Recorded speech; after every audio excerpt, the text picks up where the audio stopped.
These days, it rarely happens that a AAA game hits only a single gaming platform. Or wait, maybe let me rephrase that.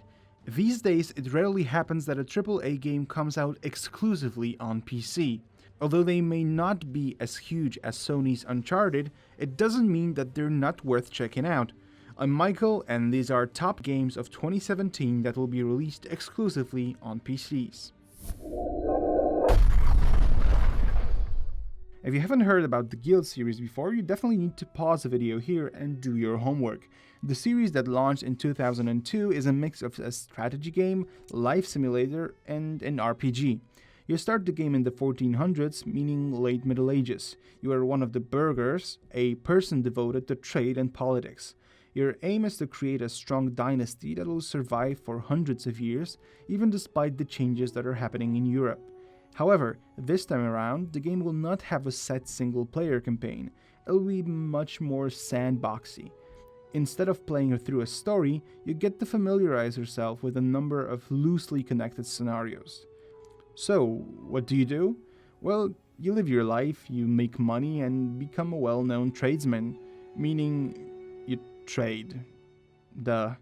You become a manufacturer, or you take active part in the social and political life, interacting with the NPCs living in this world. Sounds like fun, doesn't it? If you're not into single-player scenarios, the game will also offer a multiplayer mode for up to 16 players.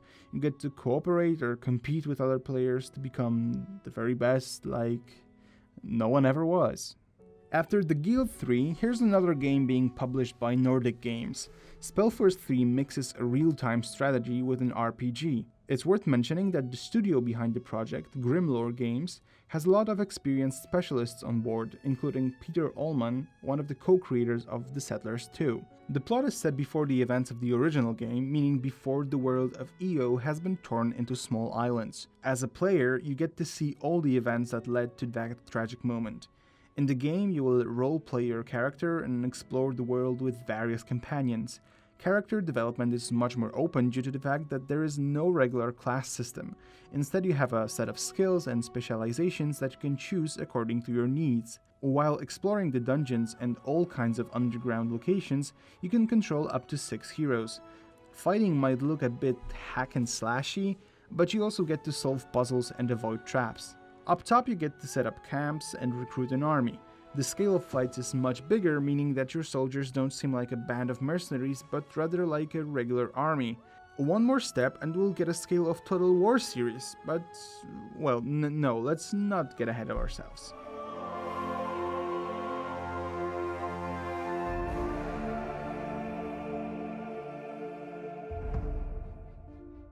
Urban Empire. If you still feel like managing a city despite playing the heck out of games like SimCity or City Skylines, you should definitely take a look at Urban Empire. Fragment Productions, a studio from Finland, created a game in which you play over a span of 200 years starting in 1820.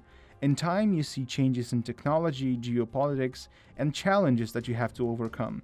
Usually, in games like these, you would play as a mysterious governor or a mayor, but here you get to write a story of a whole lineage of city leaders. You get to choose between one of the 4 families, each of them having unique traits or philosophies. Apart from managing a city, you get to take part in political and personal games. Your influence on the city council can be purely charismatic, or you can start blackmailing people. But remember, you need to look crystal clear in the eye of the public, because you want to win that upcoming election, don't you?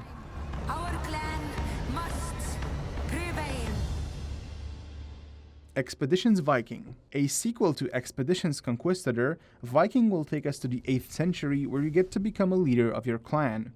Your father has just been killed and it's up to you to ensure the continuity of your leadership and to make your people rich. Apart from managing your clan and developing your village, you get to head out to various parts of Europe, either to trade or pillage. Of course, you can't go without a proper crew, so it'll be up to you to gather a merry band of Vikings. By the way, did you know that horned helmets are a myth? They didn't really wear them. Anyways, a Viking has a turn-based combat system on a hex map. It's important to flank your enemies, set traps, and use cover properly. There are also elements of survival games here, so you will need to search for food or shelter. Each of your team members have a unique personality, and their morale is important for their efficiency in battle. you wouldn't want to have a lousy Viking in your band, believe me.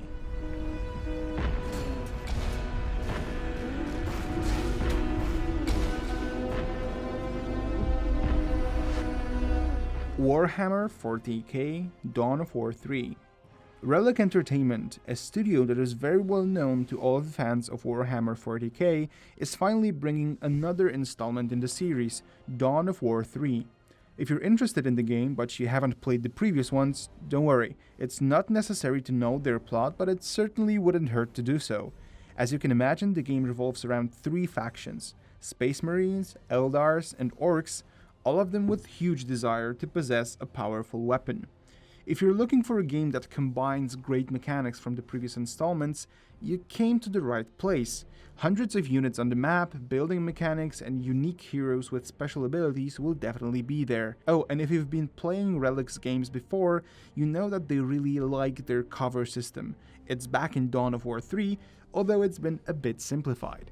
Staying behind cover is very often a crucial part of the battle, so you might want to stay in control if you want to have an advantage. WARCRAFT Armies of Azeroth. Now, I know that putting WARCRAFT Armies of Azeroth here is definitely a long shot, but I wanted to give it a try. For those of you who are not familiar with the project, Armies of Azeroth is a fan-made remake of Warcraft 3 Reign of Chaos that is using the engine of StarCraft 2. An alpha version of the project is already available in the arcade section of StarCraft 2, so you should go ahead and check it out. The game is being remade by a fan group called WCR Team, and you can definitely call them a persistent bunch of people. The project had a crowdfunding campaign on Indiegogo, but it was prematurely cancelled due to various reasons. This doesn't mean, however, that the project has been cancelled. On the contrary, it is still definitely in the works, and I'm looking forward to playing Warcraft 3 on a new engine. I keep my fingers crossed for the project coming out in 2017, however unlikely it might look at the moment.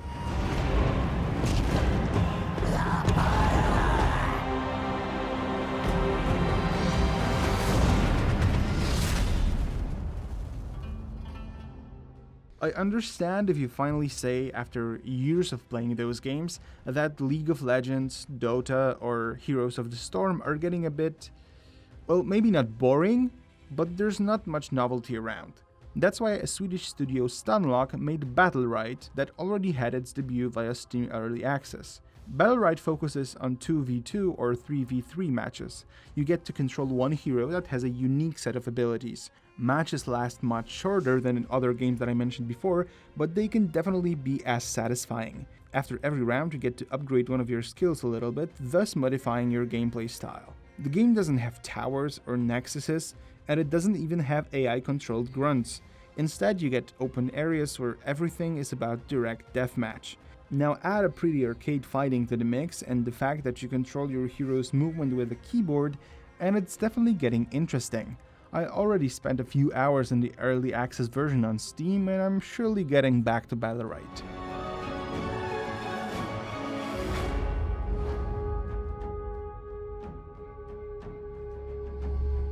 Divinity Original Sin 2.